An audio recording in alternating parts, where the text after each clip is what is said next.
Hey guys, and welcome to the Alabama Saltwater Fishing Report presented by Angelo DePaola, the Coastal Connection with eXp Realty. The first podcast to bring you the local inshore, offshore, and onshore fishing report, whether it's good, bad, or ugly. I am your host, Butch Theory, here again this week, and before we jump into the reports, we've got a really cool opportunity for you. We have partnered with AFTCO, and they are offering all of our listeners 10% off AFTCO products. All you have to do to get your 10% off is text the word fishing to 314-665-1767. Again, just text the word fishing to 314-665-1767. Subscribe to our email list, and we'll send you the promo code via email. All right, guys, we have a great Alabama saltwater fishing report lined up for you this week. But first, let's take a few minutes to check out a few of this week's great sponsors. This week's Alabama saltwater fishing report is brought to you by Sportsman's Marine. Sportsman's Marine has an extensive tackle selection of anything that local anglers need for saltwater and freshwater fishing, as well as boating accessories. They have the largest selection of the slick lure in Mobile and Baldwin County. They have AFTCO, Pelagic, and Saltwater Fanatics apparel along with other local brands. Go check out their Edgewater, Wellcraft, and Vexus lines of boats. They offer engine services with 5-star Yamaha and Mercury mechanics. Also, if you're looking for a street legal electric golf cart, go check out their Atric golf carts. Sportsman's Marine on Highway 98, and they also have a downtown location next to Mr. Jean's Beans in Fairhope, Alabama. And also brought to you by Bucks Island. They have new pontoon boats, bass boats, bow riders, and aluminum boats for sale. They provide boat service on all kinds of boats, even if they weren't purchased from Bucks. Visit them at 4500 Highway 77 in Southside, Alabama, or give them a call at 256-442-2588. All right, ladies and gentlemen, I am Butch Theory, your host of the Alabama Saltwater Fishing Report. Welcome back to the show this week. We have a great show lined up. We got some inshore, some offshore. We got some nearshore kayak stuff. We're going to hear from Scott Kennedy. We hadn't heard from him in a while. We're going to go down and get our offshore report from Angelo DePaola. We'll go ahead and head there first. All right, guys, we're going to head on down for our first report of the day and go ahead and start off with our offshore report. We're going to head over to Northwest Florida, talk to Joe Baya over there, and get the FAD report from Angelo DePaola, the Coastal Connection. Welcome to the show, Angelo. How we doing today, buddy? Man, doing great. How about y'all? Good, man. It's been a little while since you've been on the other side of this thing. You got to go fishing to get on the other side of it. That's right. So that's good news all around. That's right. You guys must have had a good trip. We did. We had a real good trip. Super cool trip, actually. Great, man. So just kind of give us the rundown about kind of where you guys were at and what made you make that decision to go there. Well, we went over to the FAD specifically. We just went to FAD 1 and ended up staying there all day. And we just had some good reports, man. I tell you, it's nice to be able to look at a Hilton's shot and kind of get an understanding of where the water is. But there's also nothing better than just some really fresh reconnaissance. And that's kind of what we had. So we loaded up the live well with a bunch of thread fins. And, we'd been kind of hearing FADs 3 and 4, but I figured, heck, everybody's going to be heading there right out the gate. So we started at FAD 1 and we just never left there all day. We pulled up and there's lots of those like nondescript 50-pound tunas jumping everywhere, a couple boats trolling around. So we just we put out two thread fins on little 5/0 circle hooks, about 15, 20 feet of some fluorocarbon, 80-pound leader, and pretty quickly missed a handful of fish. Caught one about 50. The next pass drift through, we caught a sailfish, nice one, real big sailfish, probably around a 50, 60-pound sailfish, which is a nice one for this part of the world. And it slowed down a little. And so we kind of fished it out for another probably 2 hours, and boat pulled up, caught a blue marlin right in front of us. So we thought, hell, you know what? We've been catching all these. Hey, by the way, if you're going to fish the Dixie fishing radio there, I'm not sure what it will be like in a few weeks, but there were definitely rodeo winning hardtails and bonitas on the fat. I mean, I bet you we caught some 15 and 16-pound bonitas. They were enormous. Wow. So we put out a bonita and a big hardtail and kind of started bumping around, and then some nicer class tunas started jumping, some of those 100, 130-pound fish. So we decided, heck, let's keep the big baits out, and we dropped 2 thread fins way back and pretty quickly hooked up on a nice tuna. And we're clearing the rest of the lines, and the hardtail gets eaten, and we initially thought, well, probably have another tuna on. Ends up being a very respectable blue marlin, probably conservatively 600-pound fish. And I don't know, it's pretty cool. We had a guy on the front of the boat fighting a big tuna, guy in the back of the boat fighting a big blue marlin. Those fish had us stretched out in both directions, and we just got lucky. Ended up getting the tuna in the boat after about 30 minutes, and then went and chased down the blue marlin, caught him. And by that time, it was probably around 2 o'clock, and we fished out the rest of the day, saw a handful of fish come up and feed, but it seemed like the bite was off for the rest of the day. It was interesting. They said the minor was starting at 2. It kind of felt like it really started around noon, because right around 2, we quit seeing any kind of feeding action. Interesting. What kind of boat were you fishing on, Angelo? 37 Freeman. Sounds interesting. I'm always very intrigued. I haven't done it a whole lot. I know we've talked about it on here a good bit. It's always interesting for me to fight, to think about fighting those big fish with all those motors hanging off the back of those boats. I guess I just would have to do it enough to be able to get good at it, I guess. I don't know. You kind of post up kind of near the leaning post, or you kind of fight them out the back until you get straight up and down. And then, you kind of, when you're up and down, you kind of go sideways. Side note, we caught the blue marlin on a 50 Talica, which is fairly small reel for a fish that size. So, Angelo, you mentioned drifting. What's your fad strategy? I mean, when you've got a big oil platform that you're fishing around, I don't know, mentally, I feel like you've got sides, like you got the up current side, the down current side, and it almost feels like you're in new water, if you're on a different part of that oil platform. You get out around those fads and really just kind of looks like a buoy out there. What's your strategy for fishing them? They fish about like an oil rig. Most of the fish were up on the up current side most of the day. Not to say they weren't popping up on the down current side periodically. One of the tunas we caught, we were chunking dead bait. We're chunking up a bonita, but we had live bait in the water.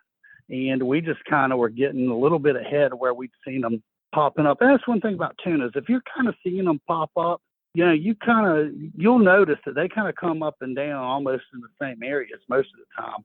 So we were just kind of locating in that area and drifting through it with the live baits. But then when we put the bigger baits in the water, we just kind of bump trolled in and out of gear, back and forth on the up current side. There was giant schools of hardtails that were coming up, and there were these little bitty minnows. If you stopped the boat, those minnows would get underneath the boat, but the hardtails were kind of pushing those up, and little blackfins, you could see one of them getting smoked by bigger tunas pretty periodically. So you could just kind of post up on the up current side, and every once in a while we'd swing in the down current if we saw some fish breaking over on the down current side. But I'd say pretty much like you fish an oil rig. So you mentioned that you were having fish kind of show themselves, and there was kind of these periods of activity and periods where it seemed kind of dead. What gave you the confidence to stay at that fad as long as you did? Were you marking fish down deep, or was it just the fact that, you had seen them, and so you kind of figure, hey, they ain't gone anywhere? How'd you get your confidence to stick around? We just saw them. We saw the blue marlin busting before it ever ate, and you could tell just from it chasing baits, it was a pretty good sized fish. But, you just get somewhere, and when you see tunas up for a couple, they were up for an hour or two at a time, and they were consistent. So we just felt like, heck, you're out here. We almost had it to ourselves. Boats came and went all day, that it wasn't going to get much better anywhere else. Just tons of bait, fish showing themselves. And I think, we just kind of decided we'll wait them out. And we knew in the morning we caught the backside of the minor. So they were feeding then, and then the major was right around 2 o'clock. But, the fish really started biting around noon, and we kind of got all our baits settled back in and fishing again after we caught the marlin and the tuna a little bit before 2. So we're like, well, we'll fish out through the major. And, we just thought they were going to come back up. We'd be there and we'd get some bites, and they just never came back up in the afternoon. It was kind of interesting just staying in one place and watching the fish, how they came up, down throughout the day. Boats would come, boats would go. If you came between 9 and 11 or 10 and 11, you didn't see any fish. If you came after 2, you didn't see anything that would make you stay. My guess is if you were trolling, you'd have done a couple of passes and moved on. Yep. It's always hard to leave something like that, like you're talking about the little, there's fish there. There's a ton of bait there. I always struggle with that. And that was one thing Dad always told me was it's hard to leave fish to find fish. They're there. Try not to leave them because there's going to be something big eating those smaller fish for sure. And like you said, you guys have already seen the marlin. I want to bring you back to something you said about the sailfish. I've caught a couple in the Gulf on, bigger boats. And I know those Freemans have pretty big sides. You guys take any special care trying to release those sailfish? Because, man, they're dainty. The couple that I have, tried to unhook, and a couple of them got a little unruly, and they were hard to take care of. I know you've probably caught more of those than I have, but any particular advice there? You know what? One thing, you just don't take the fish out the water. Yeah, that's the best advice. I mean, you're not even supposed to take them out the water. Tournaments will DQ you. I think it's even federal law now that you're not supposed to remove the fish from the water. And you leave the fish in the water, and it's a little circle hook. We just cut it off close to the mouth and let them go. I don't think they're any worse for wear than that. That would be my advice. Is just, we had the fish pretty tired out by the time we got them to the boat. It just kind of laid up, and probably cut the hook off with less than a foot of line from its face. So just try not to handle it, I guess. I'm used to billing a fish and trying to get the hook out. So maybe just don't touch them at all if you can help it. Yeah, I mean, if you want, don't touch them at all. We're always tempted. I know I've done it before of pulling them into water for a quick photo op, but we ended up getting some pretty decent pictures with the fish laying in the water. So. Oh yeah. Technology came a long way from the Polaroids and the things that we used to use. VHS. Pictures. Yeah, VHS for sure. So Angelo, Butch is taking you back to that sailfish. I want to take you back to the tuna bite. You mentioned catching them on live baits. Are you guys working the column there? Or were you just kind of slicking them back and letting them go where they wanted to go? Or were you putting some baits down deep? We were letting the baits kind of do what they wanted to do. It was interesting in the morning when you were dead boating it, they swam deep and were getting eaten deep.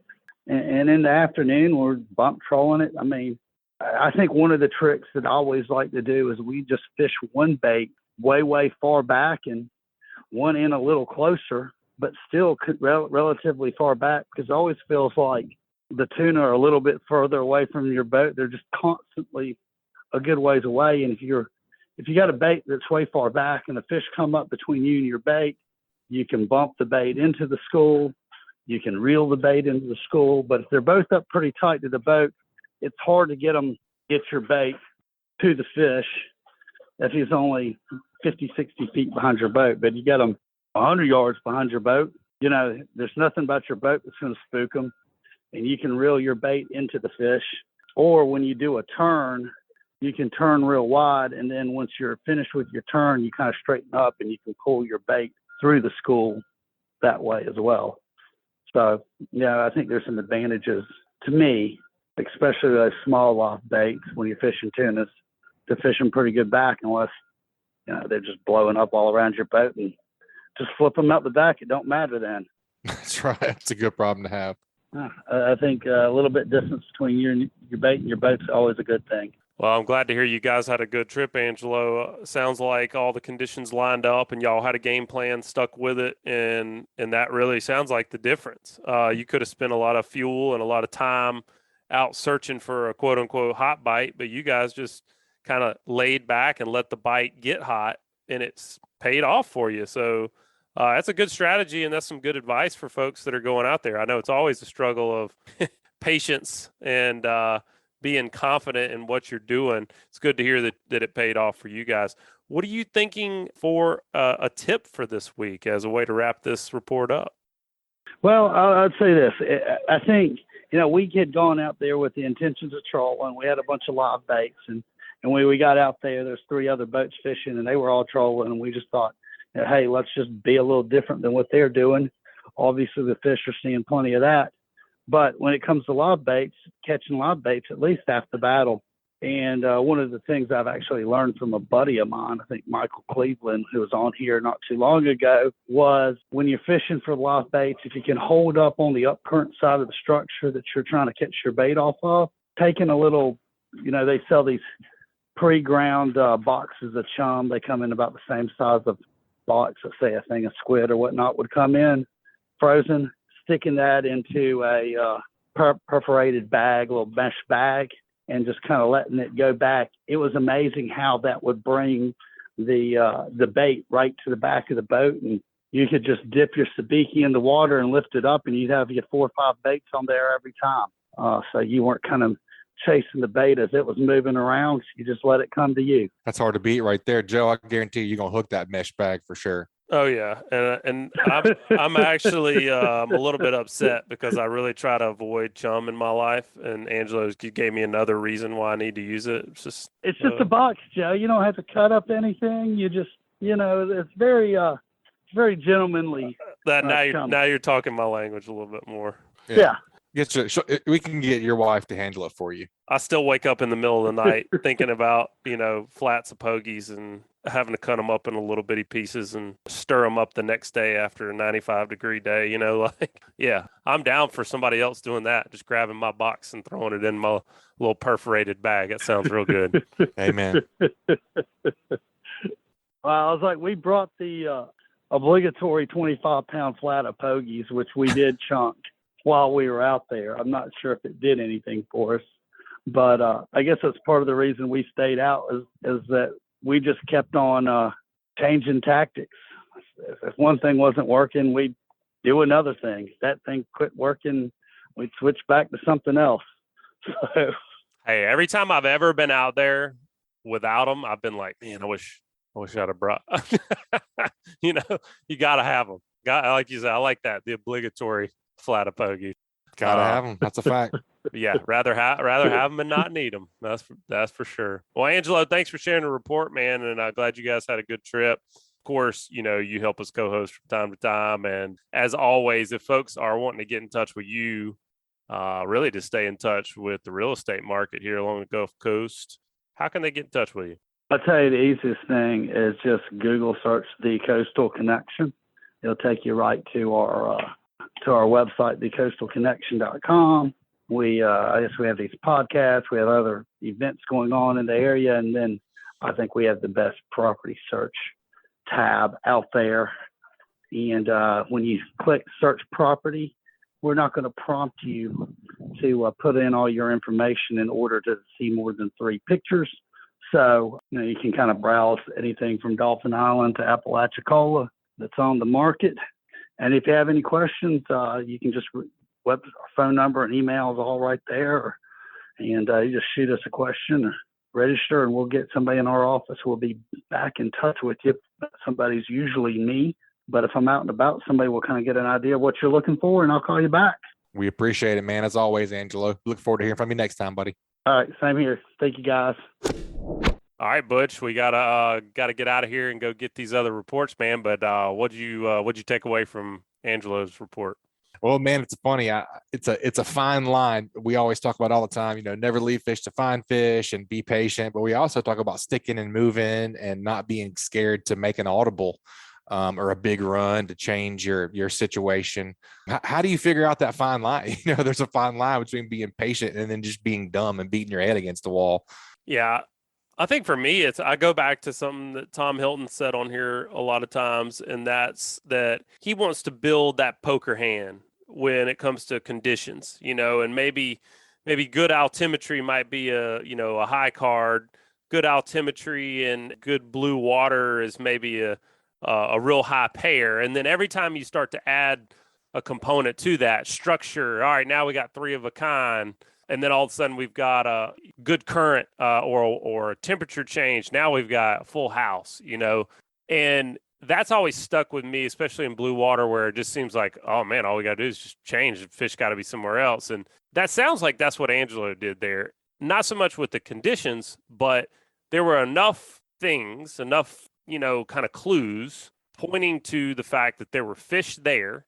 And they just had to wait for them to eat, and it worked out for them. So that's something I'm gonna stick in my mindset the next time I'm out there and thinking about, do I need to move, is just ask yourself, like, do I need to move, or are all the we might go, because you could go to the next fad and it may look exactly the same. And like Angelo said, there were boats that came and went all day long, and some of them came when the fishing was non-existent, and then they left, and they saw it turn on and off, on and off, on and off. So yeah, sometimes it's best to just wait them out. Yep, I've definitely been on both sides of that. No doubt. All right, Cap, got to go All get right, the man. rest of this report, man. Y'all have a good show. We'll talk to you soon. Same to you. All right, that was a great offshore segment from the Coastal Connection over there in Orange Beach, Gulf Shores, Alabama. Let's take a quick break and check out a few of this week's great sponsors. That segment was brought to you by MB Ranch King. MB Ranch King hunting blinds and feeders are built to last right here in the USA. With durability and convenience in mind, MB Ranch King's maintenance-free blinds are constructed with high-grade steel and come in a variety of sizes to meet any hunter's needs. They offer high-quality, easy-to-use corn and protein feeders that can be filled with both feet on the ground. Call Kevin today for more info or a quote at 205-807-2937. MB Ranch King, built in the pursuit of perfection. And also brought to you by KillerDock. As anglers, we put a lot of time, money, and passion into fishing, but most of us do not have a fish cleaning station that we are proud of. Many of us are suffering from dock dysfunction. A rodding table with rusty metal, this is just no good.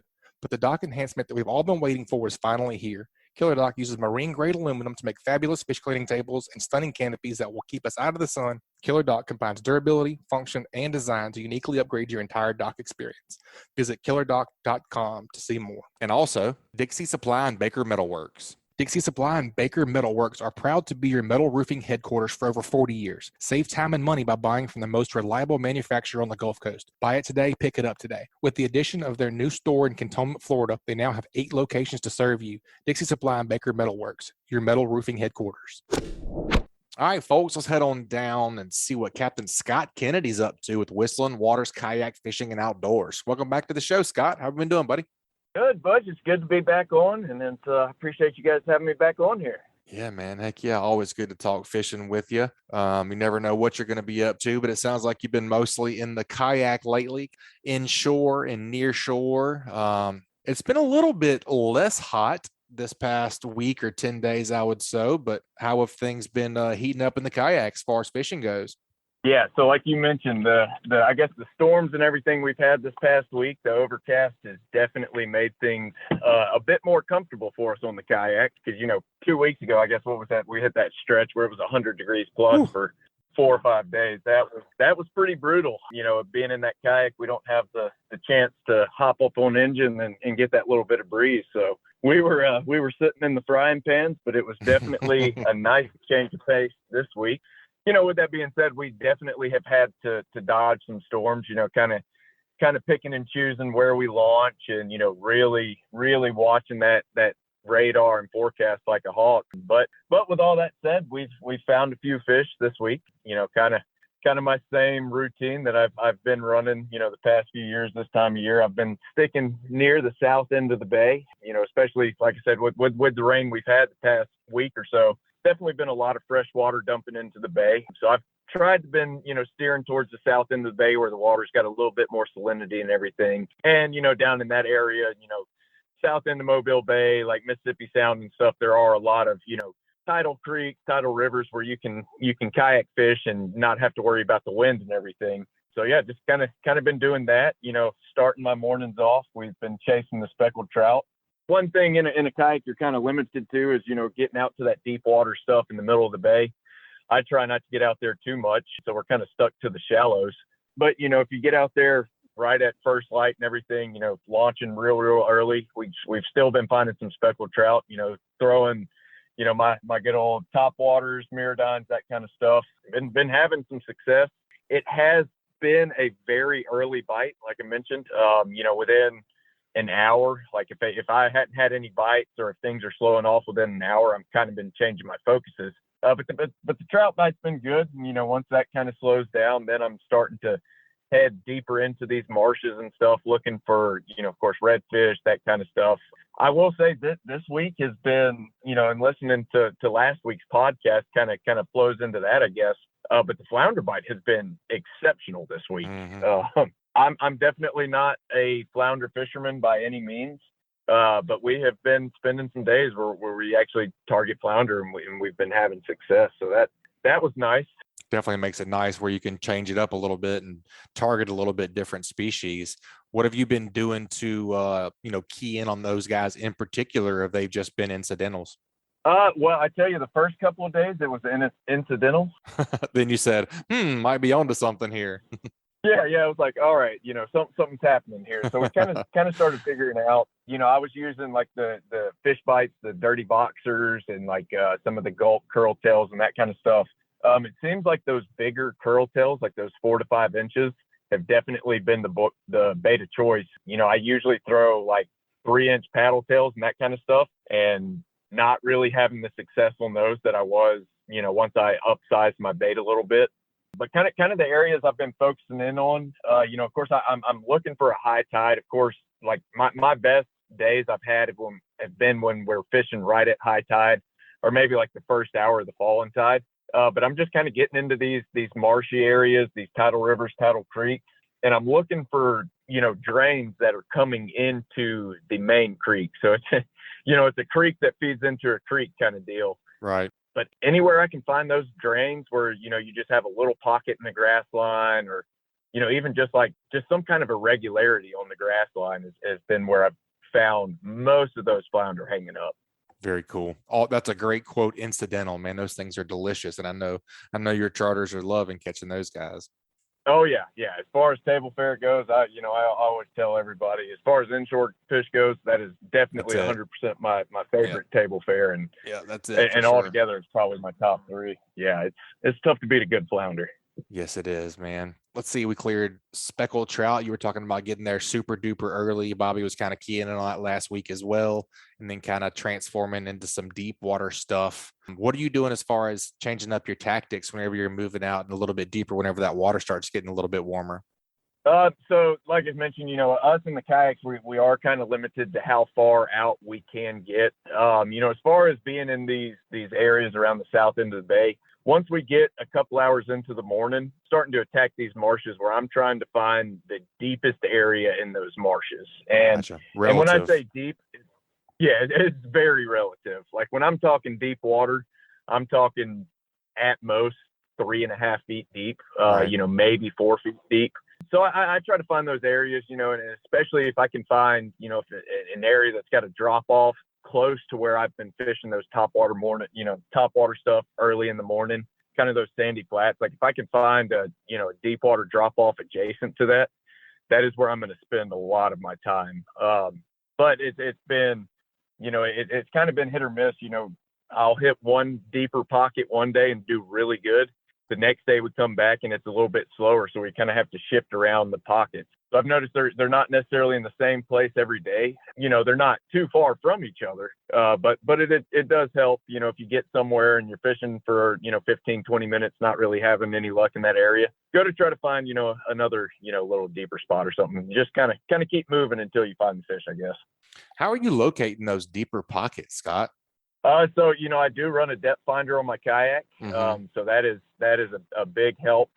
But a lot of it is just like looking on Google Maps. They've got a couple different, like the Navionics app that you can download onto your phone. Yep, that thing's really accurate. Yeah, and it's crazy. I know there's they've got a couple different types. Like if you pay for the one, pay for the app. I think they update that like every 6 months or something. So yeah, it's definitely accurate.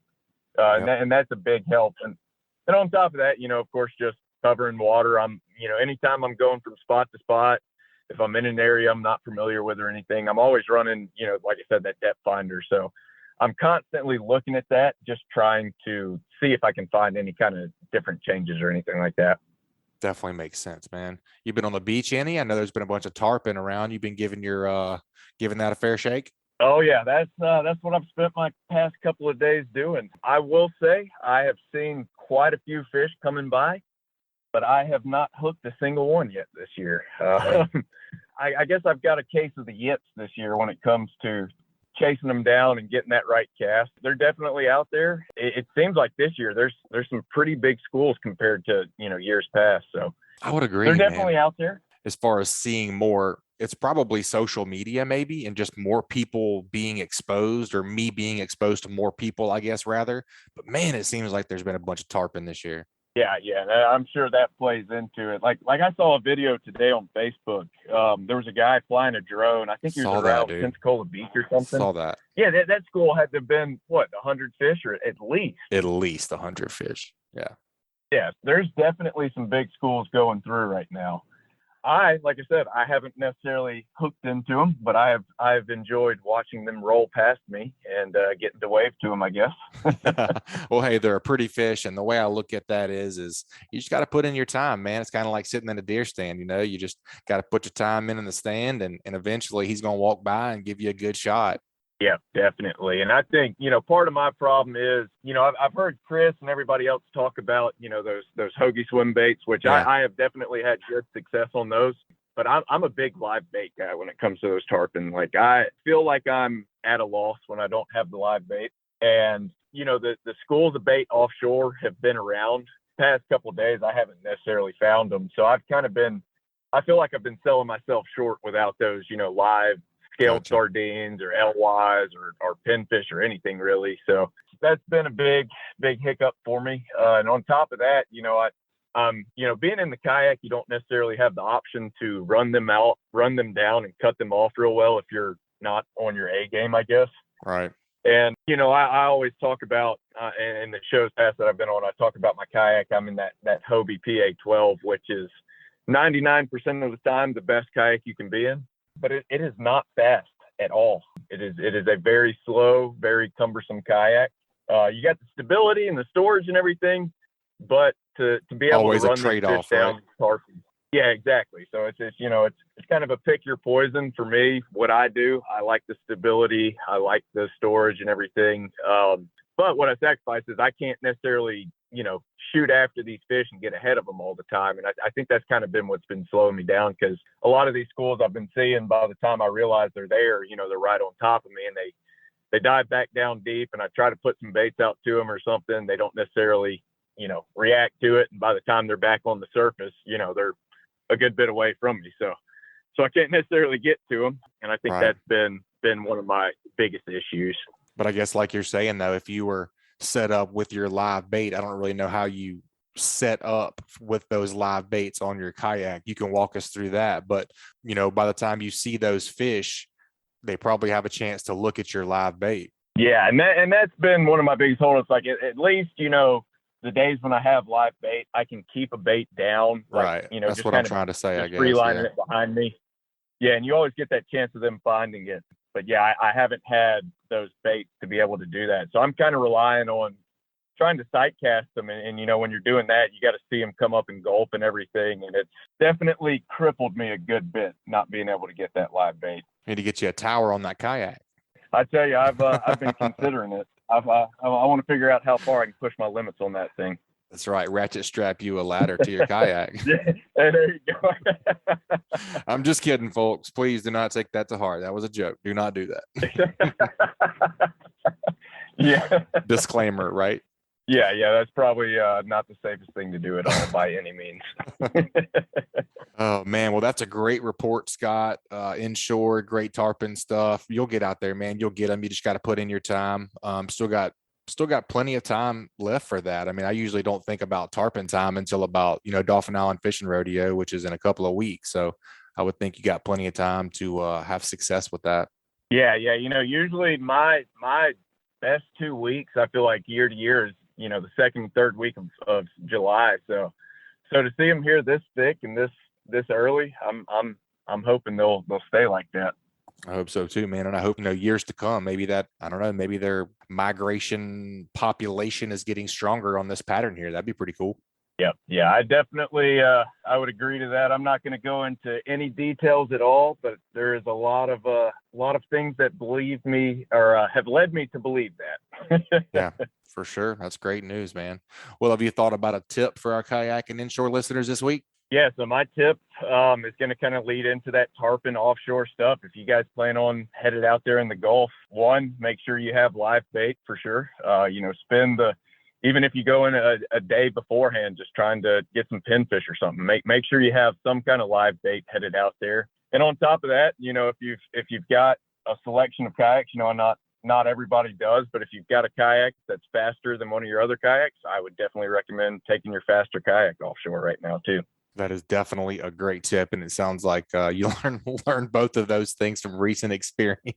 Yes, I can tell you that take that tip to heart, because I have been feeling the blues the past 2 days for those two reasons exactly. That's right, man. Well, man, that's a great report. That's a great tip. If folks want to get up with you and book a trip, what's the best way to get in contact with you, Cap? Yeah, so you got a few options. You can check out the Fish and Chaos app. You can look up Whistling Waters on there. That'll show you all my dates, all my available dates, rates, everything like that. Or you can give me a call at 251-408-2604. Awesome, Cap. We appreciate it. Be safe out there, man, and we look forward to hearing from you next time. All right, Butch, I appreciate you having me on again. Well, that was a great report from Captain Scott Kennedy with Whistling Waters Kayak Fishing and Outdoors. You guys take a quick break and check out a few of this week's great sponsors that bring you the fishing report for free each week. That segment was brought to you by Bahio Sunglasses. Want to catch more fish? Experience the clearest lenses on the planet with Bahio Sunglasses. Because you'll see more, you'll catch more. It's as simple as that. Try on a pair at your local retailer or check out BahioSunglasses.com to witness the magic for yourself. Bahio is an independent, sustainable, carbon-neutral sunglass company based in New Smyrna Beach, Florida. Experience the clearest lenses on the planet with Bahio Sunglasses. Try on a pair at your local retailer or check out BahioSunglasses.com to see for yourself. And also brought to you by Fishbites. Since 1999, Car Specialty Baits, Inc. has been busy revolutionizing the fishing industry with their game-changing brand of baits and lures called Fishbites. Check out the full line of scented saltwater and freshwater baits at fishbites.com. All right, guys, today on our little special segment, we're going to do a Fishing with Vibe Lures Explained. Joe and I were doing some editorial planning not too long ago. We ran across this vibing thing, and so we had to figure out a little bit more about it. And today, to talk about that, we're going to talk with Chris Shoplock over at Nomad Design Tackle. Welcome to the show, Chris. How are we doing today? Joe, Butch, I'm doing great. Thank you for having me. Like I was saying, Joe and I kind of stumbled upon this not too long ago. There's a lot of things that are hot in the fishing world all the time. Slow pitch jigging has been a big one that we've been trying to cover. And man, there's just new stuff coming out all the time, it seems like. So, man, just to start us off, tell us a little bit about Nomad and how you kind of got to where you are with them and what you do over there. Sure. Well, the first thing I'm going to do is make sure I tell my boss that what I'm doing in the marketing department is working and that you guys found it. So that's good. I'm the marketing coordinator for the U.S. Nomad is a company out of Australia, and very small company, privately owned. Our owner, Damon Olson, started working with lures that he needed to have because he had a boat called the Nomad that was going out on these trips in the Coral Sea that were a plane ride away or a 3 or 4 day boat ride away. And he was having lures that were getting destroyed by fish that never even seen a lure. These just big, giant trevallies, and these lures were just getting smashed to pieces, and you just couldn't run down to the local Bass Pro and pick up a new one. So he had to start making his own lures. And that's what he did, and they took off like a shot, couldn't get him, and then in 2017 they brought him to the U.S. and introduced him at ICAST. And literally when the lure itself is called the DTX Minnow. It's a hard trolling plug, and man, once people started catching fish on him, it was off to the races. So they pretty much about a year and a half later set up shop here with the U.S. department, and right now myself and Sean Loy are pretty much manning the crew over in the U.S.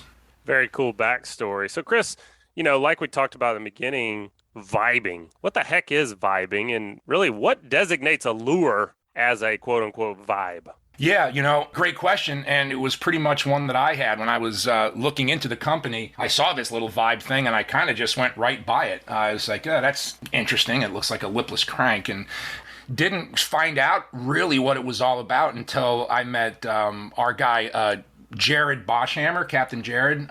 He's also known as Dingo down in Florida. And the vibes have been over in Australia and the South Pacific for, 15, 20 years. Everybody uses this lure, and it's a technique. It's an actually specific technique, and you use the vibe to do it. You guys, I know, probably familiar with slow pitch jigging. Vibing it's not like slow pitch jigging, but it is in the sense that it's its own self-contained system, and you want to do it a certain way, and once you do it a certain way, it's completely deadly. And these Vibe, it basically looks like a lipless crankbait, except it's made out of soft plastic, and so it's very soft, it's silent.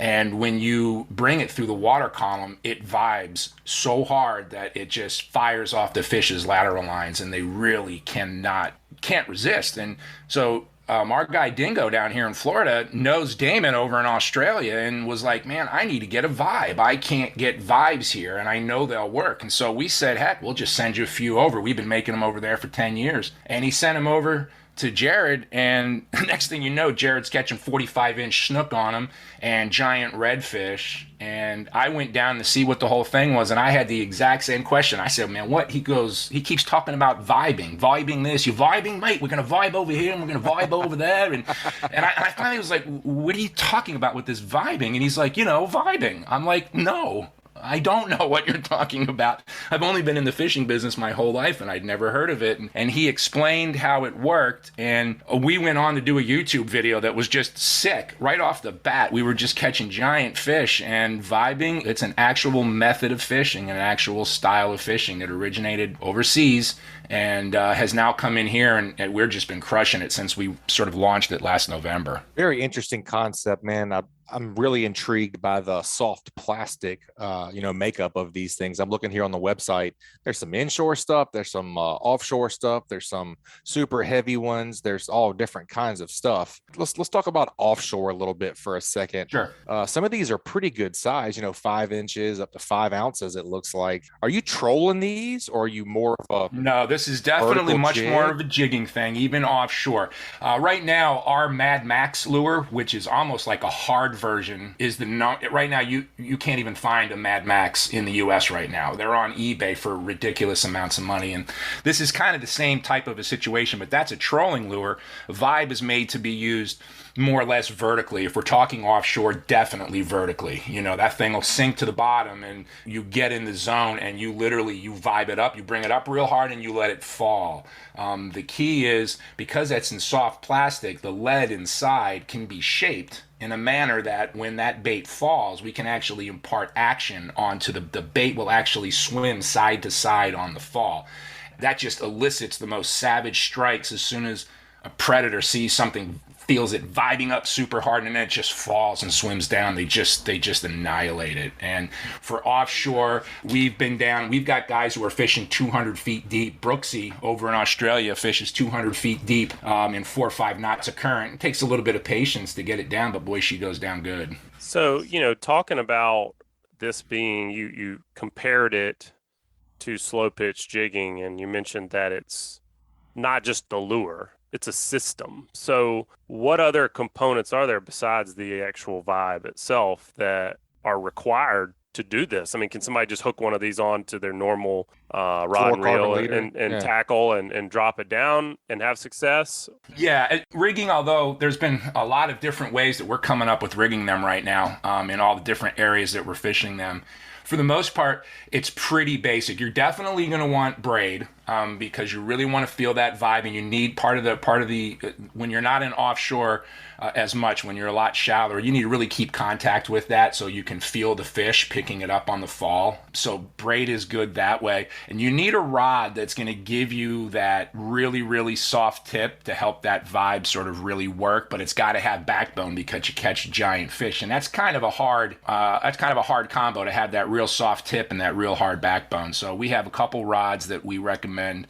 But if you have slow pitch jigging gear, you're pretty much ready to fish a vibe. So speaking to that, one of the really interesting things about slow pitch jigging is the type of braid that those anglers are using. Very small diameter. And in my opinion, I'm still kind of perplexed at the fact that guys are fishing deep for big, strong fish with 20-pound test. I know Mustad just came out with a new tough line that's specifically for slow pitch jigging. Is that necessary with vibe lures? I mean, you mentioned that, kind of the setup is good. Yeah, it probably is, only due to the fact that a vibe, just because of its body size and the way it swims on the way down, will not rock it to the bottom like a slow pitch jig could, or a knife jig or something. The less resistance that you have, the better. That's why I mentioned braid is very good, besides keeping contact, of getting that down, especially on the offshore. without a doubt. And we actually just brought out a braid called Ammonite, which is made specifically for the slow pitch jigging, the vibing. That's super thin, super strong, and a little stiff even. You want that to be kind of stiff as that thing falls. You don't want the line to be all herky-jerky. You want it to be, so it just rockets to the bottom. But to be honest, especially when you start moving off of the offshore stuff into the inshore, you really don't need much at all. Yeah, Chris, that's a perfect segue to my next question. You just mentioned inshore there. Around here on the northern Gulf Coast, we do a ton of speckled trout fishing and redfish fishing, topwater being one of our favorites, and twitch baits and things like that being second to that, probably for me personally anyways. How are people working this thing for inshore? I see there's a ton of kind of swim vibes that are around that same. Yeah, and you probably should break it down because we have two types of vibes. There's the max vibe and the swim, and the max is made for real good depth. It doesn't matter; it can still be in a shallower area or an inshore area, but it's going to fall much quicker.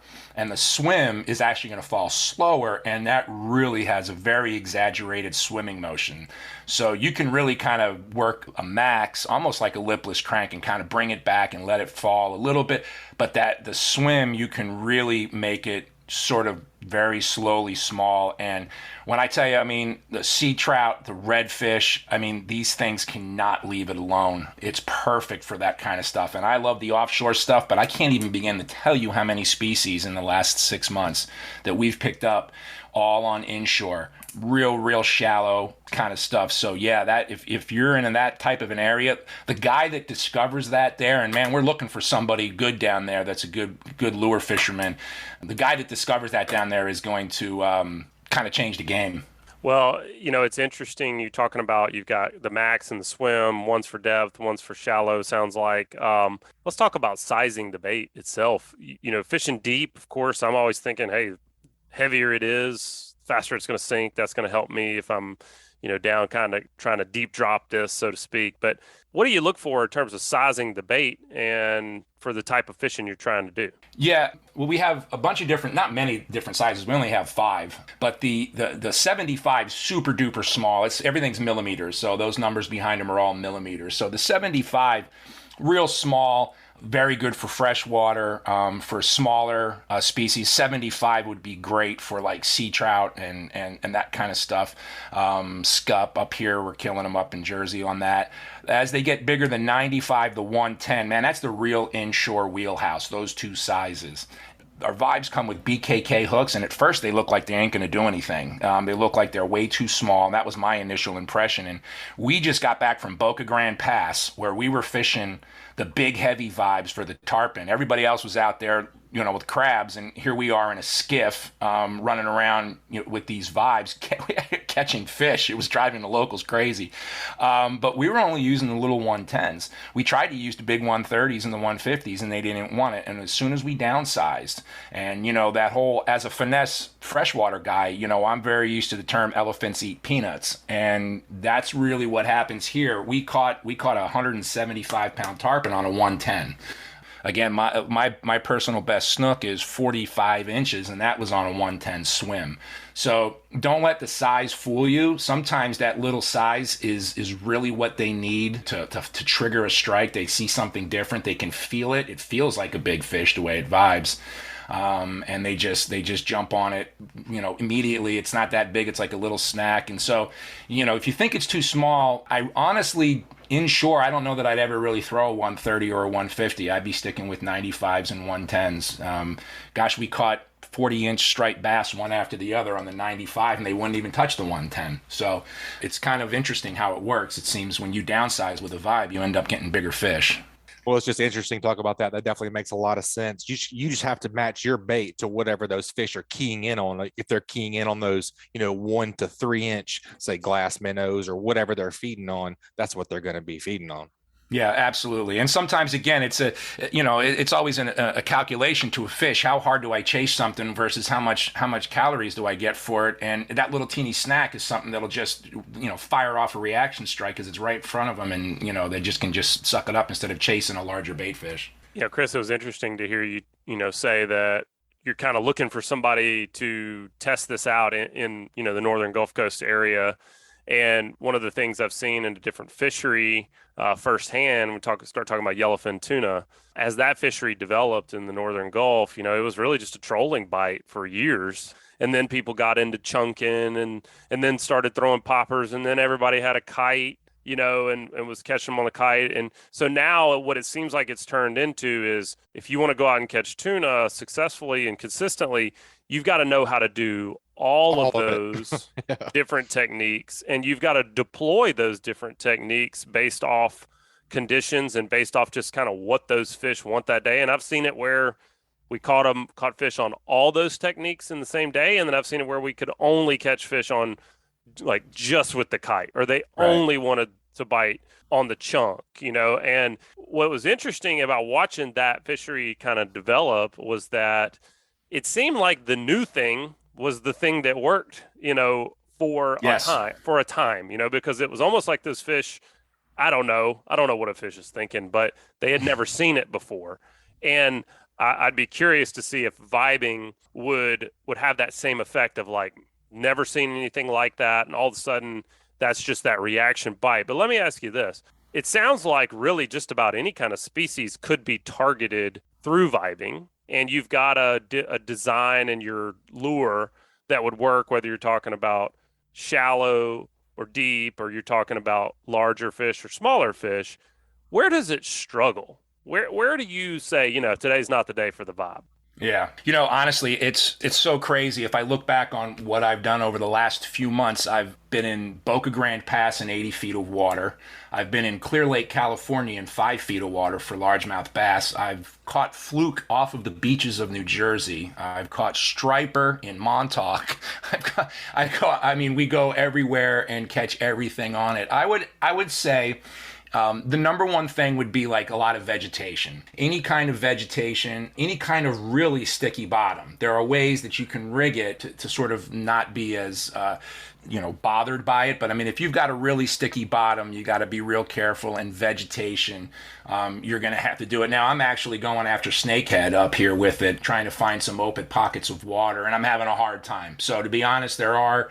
when there's a lot of vegetation and stuff, it probably wouldn't work out great. But other than that, heck, we've been throwing it in rivers. I lost a couple on the Susquehanna for smallmouth. But other than that, man, I can't believe all the places we've caught fish on this thing. Have you found that it triggers a bite when you're struggling otherwise? I think about reaction bites and just kind of almost pestering fish sometimes to get them to bite. Do you feel like that's some of the magic in this? Yes, 100%. And again, it's a small profile with a big thump, and it's quiet. All these baits that you use, even the stuff that are like a lipless crank or something that's been made silent, it's still got hooks hitting against the hard plastic and it still makes noise. This thing is deadly, silent. And, you talk about when other things won't work. I've seen it with my own eyes. Ponce Inlet, I don't know if you guys are familiar, the redfish bite up in Ponce. And we were going around, and Dingo's on his little teeny 18-foot skiff. Man, there had to be 50 locals out there, the guides with their big boats, and they're all fishing. They all have spot and croakers and stuff. And we're just weaving in and out of them, just catching fish after fish after fish. We were out. We ended up giving them away. Guys in the boats were like, "What are you doing? Like, what the heck is that?" We ended up throwing baits out to guys on boats. We were there for a few days, and at the end of the day, end of the last day, guys were like, "Hey, I got one." This thing is awesome. It seems to really trigger bites when you can't get other bites. I will also say, with the advent of electronics, man, guys, again, I go back to Dingo, who's using Lowrance forward facing, and he is finding these fish, and he's coming back and he's presenting the lure right to him. And that's making a big, big difference. And some of these fish aren't actively feeding. You can see them laying underneath like a piling or behind a bridge abutment, and they're just sitting there and he comes back and he turns around and he goes, throw it right there, and they hit it every time. So it's crary. So we know it's a reaction bite. We know that these fish are really feeling it, and that's what's getting them excited about it. And then you talked about them, when we're fishing in deep water, I've got a pretty good idea, of vertical jigging this bait and letting it flutter down. That makes sense to me. As far as technique goes, thinking more towards the shallow water and fishing more of the swim vibe, what is that general technique? Are you fishing it similar to, say, like a twitch bait or jerk bait, or are you cranking it like a crankbait? Or You're fishing it almost no, you're not. And that's what so many people, as my friend Dingo says, he's, you Americans, you like to move that rod around and snap the stuff and, do this and do that. And he's like, hold it still. We actually have on the Nomad Vibe Tribe YouTube channel, we discussed that exact question where how do you fish it, in the shallower water? You absolutely can cast it. The thing casts like a rocket. You can bomb your casts out. And then what you do, and quite honestly, I've had a rod in my hand my whole life, and it took me it took me an hour or two to figure out how to calm that rod down, hold it at 45 degrees, and actually use the reel and cast it out. Watch your line. This is another reason why braid is so important. You watch your line. As soon as that vibe hits the bottom, crank it 3 times hard. Don't move the rod. Because again, when that rod's moving, especially the swim, the vibration, but that swim, if you could see what it does as it falls, that's what's triggering the strikes. It's getting the attention with the vibe, and then as that swims downward, they just can't help it. They're just hardwired to hit that. And so what you do, you go ahead and you cast it out. As it hits the bottom, give it 3 cranks. Don't move the rod. And just wait. And you'll see it hit the bottom because you'll see your braid, bow a little bit. Crank it 3 times. Bring it like that all the way back to the boat. Again, if you go to the channel, you'll see it. It couldn't be simpler. And, Dingo, who's a guide, says, this really helps him with his clients because some of these guys aren't really that great of fishermen. They're going to come down and get a guided trip, and it's very easy for them. He goes, the people that don't know what they're doing are usually the ones that do the best on a vibe because they're not trying to impart any action into this bait. And once I started doing it, it was like a light went off in my head, and I do it that way in the surf with a 12-foot rod. I do it that way on a boat when we're dragging for fluke or sea bass, and that's the way we did it for redfish and snooks. So it's you can definitely get that thing out there and scope it out. Chris, that is very cool, man. We appreciate you sharing your vibe knowledge with us today. It's definitely eye-opening for me. I definitely learned a lot. If folks want to jump on your website or a different resource to kind of go through what vibe lure maybe they need to swim for, kind of what works for them and what kind of fishing that they're going to be doing, where would you point them so they can check out you guys' resources? Sure. As far as resources, the webpage is great, which is nomadtackle.com. We invested a lot of money and we redid it, and it's got a lot of great stuff on it, and we're always building it out.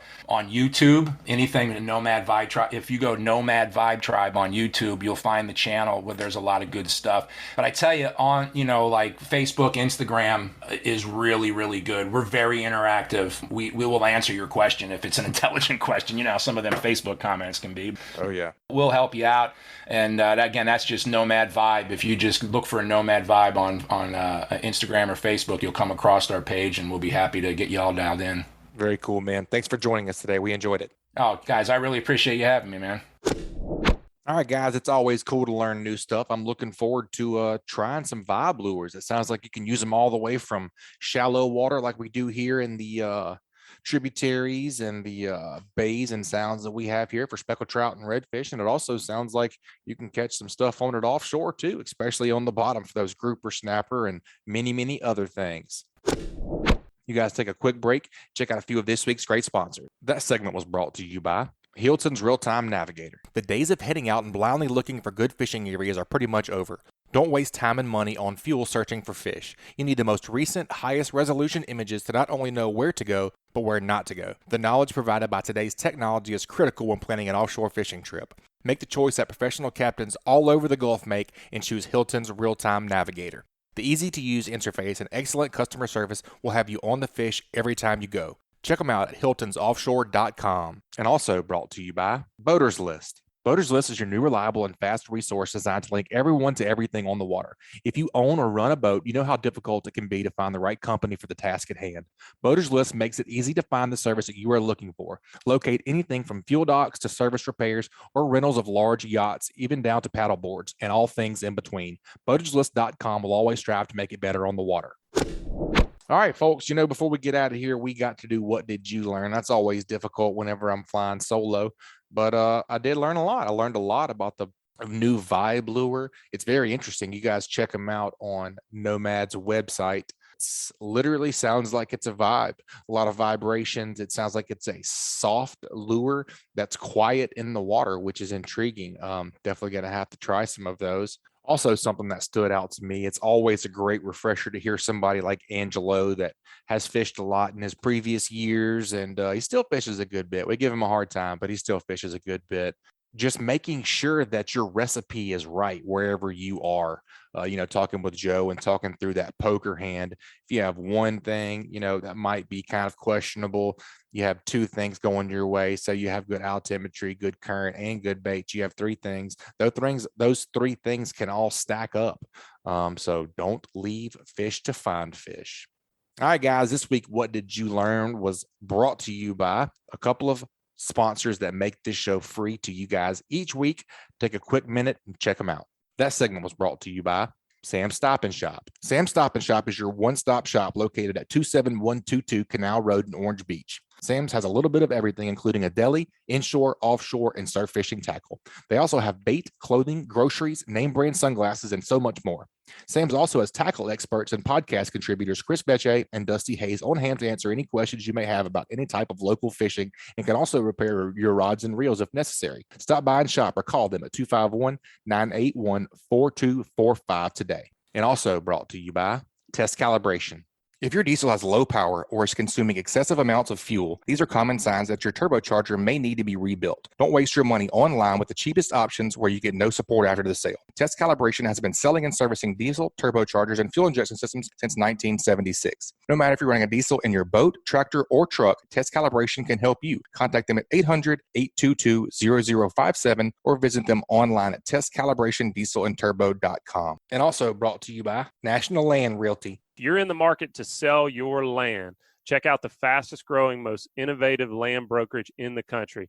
With the largest online presence in the industry, the bottom line is when you market your land through National Land Realty, the right buyers will know your land is for sale. Contact your Emerald Coast National Land agent. That's me, Joe Baya, at jbaya@nationalland.com, or call me at 850-296-7098. All right, folks, that wraps up another great Alabama saltwater fishing report. Please subscribe, rate, and review wherever you listen to podcasts. And don't forget to text the word fishing to 314-665-1767 to get that 10% off AFCO promo code, and also to be added to our email list. And we'll send you the new show each week. You guys be safe out there. This week's Alabama Saltwater Fishing Report has been brought to you by CCA Alabama. Catch a tagged redfish this summer and win a 2022 Nautic Star 215 bay boat in the inaugural CCA Alabama Star Tournament. Sign up now at joincca.org/star tournament. And also, Ricciardone Family Dentistry. You're going to need a good dentist, so you may as well make an appointment with fellow angler Josh Ricciardone. Call today to book an appointment at 251-342-6672. And also brought to you by L&amp Marine. L&amp Marine has something for everyone, from small hunting boats, pontoons, as well as bigger bay hybrid boats for the hardcore angler. Go visit them at 34600 Highway 59 in Stapleton, Alabama, or call 251-937-1380. And also, AFTCO, family-owned and operated AFTCO fishing apparel and tackle are designed to handle the harshest elements and help you weather any day on the water. From cold tournament mornings to the humid summers of Florida, visit aftco.com. That's AFTCO.com for on-the-water performance gear. And also brought to you by the Alabama Marine Resources Division. The Alabama Marine Resources Division reminds all recreational anglers that gray triggerfish, greater amberjack, or red snapper must be reported through Snapper Check prior to landing the fish in Alabama. For more information about Snapper Check, please visit outdooralabama.com. And also brought to you by Sam's Stop and Shop. Sam's Stop and Shop is your one-stop shop located at 27122 Canal Road in Orange Beach. Sam's has a little bit of everything, including a deli, inshore, offshore, and surf fishing tackle. They also have bait, clothing, groceries, name brand sunglasses, and so much more. Stop by and shop or call them at 251-981-4245 today. And also brought to you by United Bank. United Bank supports our farmers with financial products and services designed specifically for agribusiness. All loans subject to credit approval, equal housing opportunity lender, member FDIC. And also Photonis Defense, simply the best in-class night vision systems ever built. Contact them at photonisdefense.com to learn more. Photonis Defense, masters of darkness. And also brought to you by Admiral Shellfish. Admiral oysters are available by the dozen at Bon Secours Fisheries, Inc. in Bon Secours, Alabama. From a simple, nutrient-dense appetizer at home or a shucking party with friends, Admiral oysters will steal the show. Call 251-949-7411 for pricing and availability. follow their adventures on Instagram at Admiral Shellfish Co.